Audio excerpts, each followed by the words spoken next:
Dicen que el desierto mexicano no perdona a los vivos, pero aquella noche no fue el calor ni la sed lo que empezó a matarlos. Fue el precio.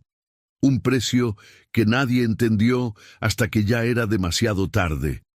Bajo un cielo sin luna, los chillidos del viento sonaban a rezos rotos, y entre los montes secos brillaban los ojos del hombre que les prometió cruzar la frontera. Lo llamaban el Coyote, y cuando el dinero se acabó, su voz cambió. «La deuda se paga de otra forma», murmuró, y a partir de esa frase nada volvió a ser humano entre ellos. Lo que estás a punto de escuchar cambió para siempre la vida de 4 migrantes que soñaban con llegar a Estados Unidos. En su viaje por el desierto de Sonora, descubrieron que el Coyote no traficaba personas, sino almas. Lo que sucedió en esas 3 noches de caminata fue tan horrendo que aún hoy, los cuerpos encontrados en aquella ruta muestran marcas imposibles de explicar. Antes de que termine este relato, conocerás el secreto que las autoridades mexicanas intentaron borrar de los registros y entenderás por qué, desde entonces, nadie en Altar, Sonora, se atreve a pronunciar su nombre. Si te gustan las historias de terror basadas en hechos reales, suscríbete al canal y cuéntame desde dónde estás viendo este relato. El relato comienza en junio de 2018, cuando Raúl, Yuri, Mateo Pito y Griselda llegaron a Altar, un pequeño pueblo de paso conocido por ser el último respiro antes del infierno del desierto. Nadie allí dormía tranquilo. Los cactus se erguían como testigos mudos de miles de cuerpos que nunca regresaron. Raúl, un jornalero veracruzano de 30 años, había vendido su motocicleta para pagar el viaje. Mateo, un mecánico guatemalteco, llevaba una mochila con solo agua, medicinas y una foto doblada de su hijo. Todos tenían algo por perder y mucho por callar. El Coyote apareció al anochecer. Delgado, con un sombrero polvoso y una mirada que nunca parpadeaba. Se hacía llamar Tomás, pero el tono de su voz parecía venir de otro siglo. Les prometió guiarlos hasta Tucson en 4 noches, si el viento soplaba bueno. Aceptaron sin dudar. Su reputación como cruzador de sombras era conocida entre los migrantes, alguien que sabía rutas que ni la patrulla fronteriza descubría. Esa noche partieron, dejando atrás los ladridos lejanos y las luces de un pueblo que, al amanecer, los olvidaría. El primer día fue soportable. El sol ardía en silencio, y Tomás caminaba sin mirar atrás. Nadie sabía su edad ni de dónde venía. Cuando hablaban entre ellos, lo hacían en voz baja, como si temieran ser escuchados. Al caer la tarde, hicieron una fogata cerca de una formación rocosa, y fue entonces cuando ocurrió algo que Raúl nunca olvidaría. El Coyote se acercó y lanzó al fuego un puñado de polvo rojizo. Las llamas cambiaron de color, tornándose verdes por un instante. Dijo que era una ofrenda al desierto, para pedir permiso. Mateo se rió nervioso. ¿Y si no nos lo da? Tomás no respondió, solo sonrió mostrando los dientes amarillentos. Luego susurró, «Entonces cobrará lo que es suyo». Esa noche dormitaron bajo el viento. A medianoche Griselda despertó sobresaltada. El aire olía a hierro y escuchó pasos detrás de la duna. Creyó ver una figura inclinada sobre Yuri, susurrándole al oído. Cuando alumbró con su linterna, no había nadie. Al amanecer, Yuri no se levantó. Su cuerpo estaba frío, los ojos abiertos mirando el cielo. No había señales de violencia, pero algo imposible, le faltaba. Justo sobre el pecho, donde debería estar el corazón, la piel tenía una marca circular, como si hubiese sido succionada. Tomás observó el cadáver en silencio. «No debemos detenernos», dijo al fin. «El desierto no perdona a los que miran atrás». Los otros 3 protestaron, pero el Coyote señaló el horizonte. Si lo dejamos aquí, el desierto lo tomará limpio. Si lo llevamos, lo tomará con nosotros. Su voz era tan autoritaria que nadie se atrevió a discutir. Enterraron el cuerpo entre piedras secas y continuaron caminando. Durante el segundo día, el calor se volvió insoportable. Las moscas parecían seguirlos en espiral y el agua empezó a escasear. Griselda, agotada, rezaba en silencio mientras Raúl murmuraba que tal vez deberían volver. Pero volver a altar significaba aceptar la derrota. Tomás caminaba adelante, siempre sin sombra visible, aunque el sol le pegaba directo. Fue Mateo quien lo notó primero. Ninguna sombra, ni siquiera en la arena. Miró a Raúl con terror, pero éste bajó la vista. Esa noche, al acampar, Mateo se aproximó a Tomás. «¿Qué eres?», le preguntó, apenas en un hilo de voz. El coyote lo miró sin sorpresa alguna. «Solo cobro lo que me prometen». Luego apartó la vista, como si ya no existiera interés en la conversación. Pero durante la madrugada, un ruido los despertó, un chillido entre humano y animal, proveniente de la duna más alta. Raúl corrió con la linterna, pero no encontró ni rastro. Al volver, Mateo había desaparecido. Solo quedó su mochila, y sobre la arena, una figura hecha con pequeñas piedras, un círculo rodeado de huellas que se dirigían hacia ninguna parte. El desierto amaneció en silencio. Griselda lloraba sin consuelo, negándose a seguir. «Nos está matando uno a uno», gritaba. El coyote se detuvo, le sujetó el rostro con suavidad extraña y le dijo: «Ya no puedes irte, ya estás pagada». El desierto de Sonora se volvía más hostil con cada paso. Las dunas parecían susurrar nombres olvidados, y el viento arrastraba arena que picaba como agujas. Raúl y Griselda caminaban detrás de Tomás, pero el peso de las desapariciones los aplastaba.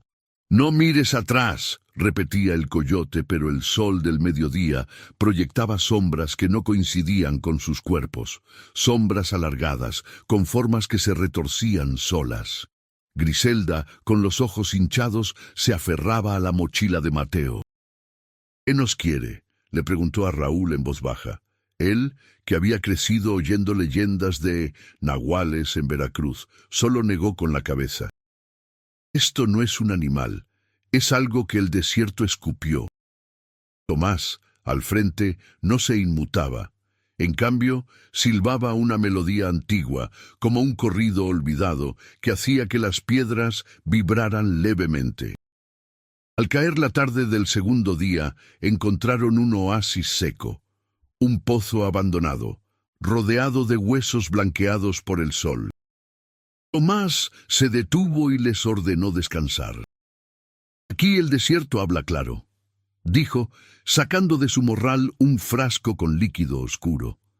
Lo vertió en el suelo y de inmediato el aire se enfrió como si la noche hubiera llegado de golpe. Griselda bebió un sorbo de agua de su cantimplora, pero escupió. Sabía a sangre metálica. Esa noche el terror se hizo físico. Raúl despertó con un dolor agudo en el brazo. Se miró la piel y vio la marca. Un círculo perfecto, como un hematoma invertido, donde la carne parecía hundida, vacía. «Me quitó algo», murmuró, tocándose el pecho. Griselda, temblando, mostró la suya en el cuello. «Lo sentí como un vacío que se come el alma». Tomás observaba desde la oscuridad, sus ojos brillando como carbones. «Es el pago», explicó con calma. «Cada marca es un pedazo de ustedes que el desierto reclama. Yuri dio su corazón, Mateo, su coraje. Ahora les toca a ustedes». Raúl se lanzó contra él furioso. «¡Maldito, qué eres tú!». Tomás lo apartó con una fuerza imposible, su piel fría como la de un cadáver. «Soy el que cruza fronteras que no ven los hombres». En 1929, durante la fiebre del algodón, miles cruzaron este desierto huyendo de la hambruna. Yo los guié. Algunos pagaron en dólares, otros en sangre. El desierto recuerda deudas antiguas. Griselda, horrorizada, retrocedió. «Eres un demonio». Tomás rió bajito. «No, soy el eco de lo que dejaron aquí. Cada migrante que muere deja un hueco. Yo lo lleno». De pronto, un viento helado azotó el campamento.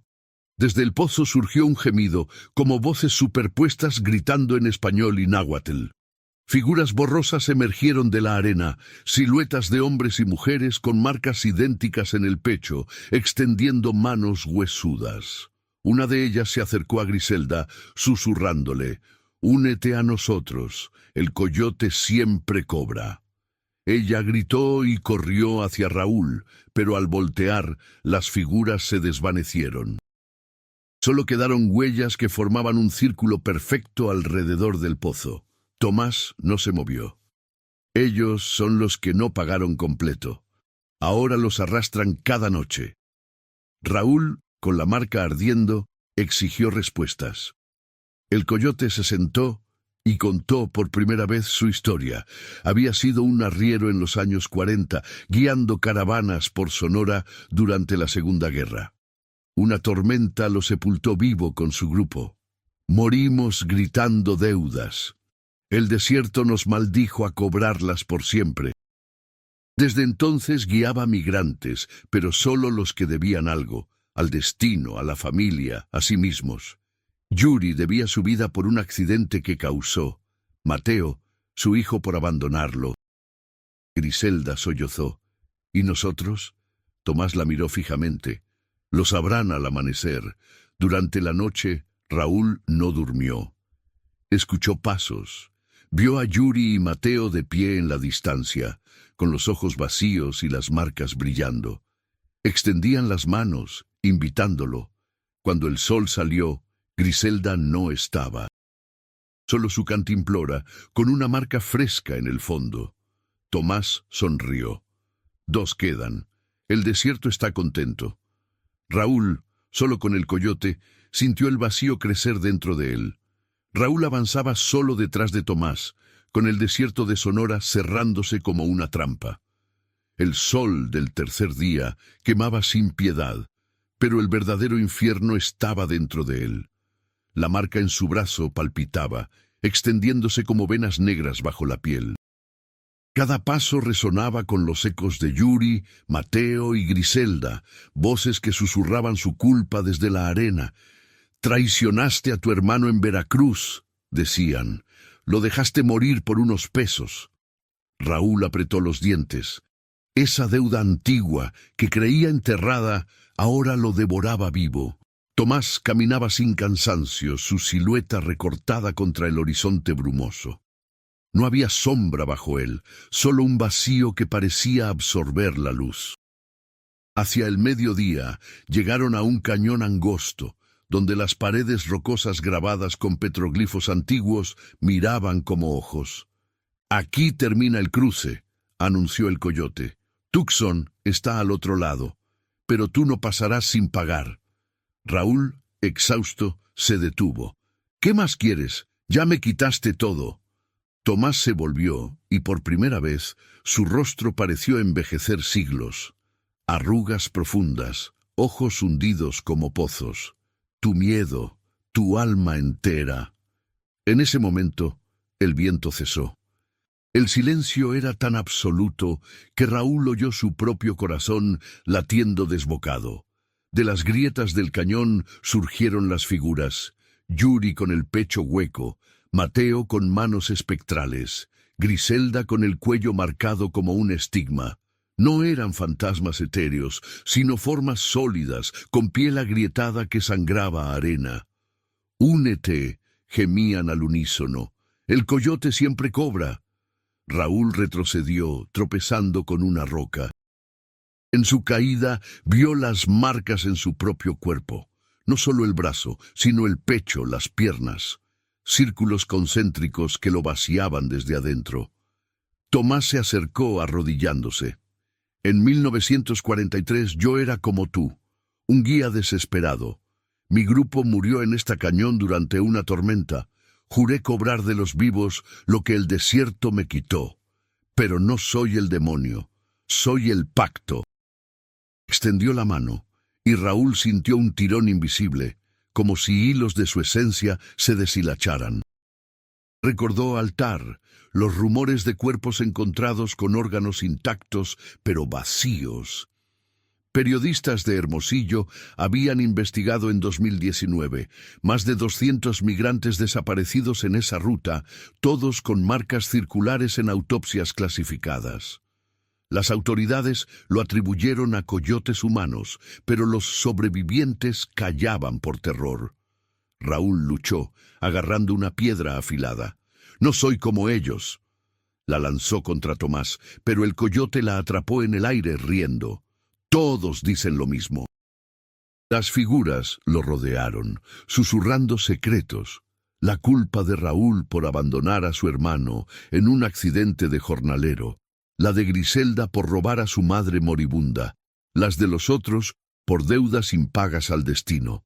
El horror no era sobrenatural solo, era el espejo de sus almas rotas, amplificado por el desierto mexicano, cuna de leyendas como el Nahual y la Llorona, pero peor, real, palpable, social.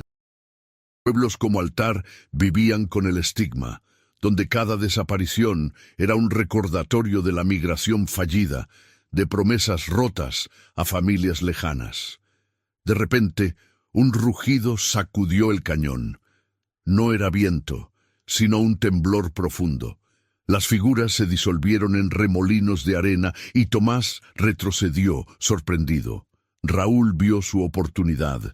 Corrió hacia la salida del cañón, con las marcas ardiendo como fuego.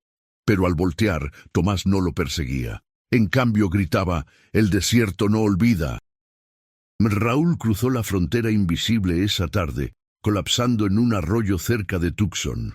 La patrulla fronteriza lo encontró delirando, con marcas que ningún médico explicó. Sobrevivió, pero cambiado, sin recuerdos completos, solo vacíos. Años después, en 2025, Raúl regresó a Altar como periodista freelance. Investigó archivos polvorientos en la alcaldía, reportes de 1929, 1943, 2018. Todos mencionaban al coyote sin sombra, guiando grupos que menguaban noche a noche. Encontró testigos, un viejo ranchero que juraba haber visto a Tomás en los 70, idéntico. «No muere porque no vive», dijo. Raúl grabó confesiones, pero al editarlas, las voces se distorsionaban en chillidos. Su propia marca reapareció una noche, palpitante. Hoy, Altar susurra que el coyote espera nuevos deudores. La migración continúa, el desierto reclama. Raúl publica su historia en redes mexicanas, advirtiendo, «No cruces con culpas, él las huele». Gracias por quedarte hasta aquí. Si esta historia te heló la sangre, compártela con alguien que necesite este aviso. Podría salvar una vida. Y así termina el relato de El coyote que cobró con sangre. Pero recuerda, en Sonora, las dunas aún susurran nombres. ¿Escuchas el tuyo?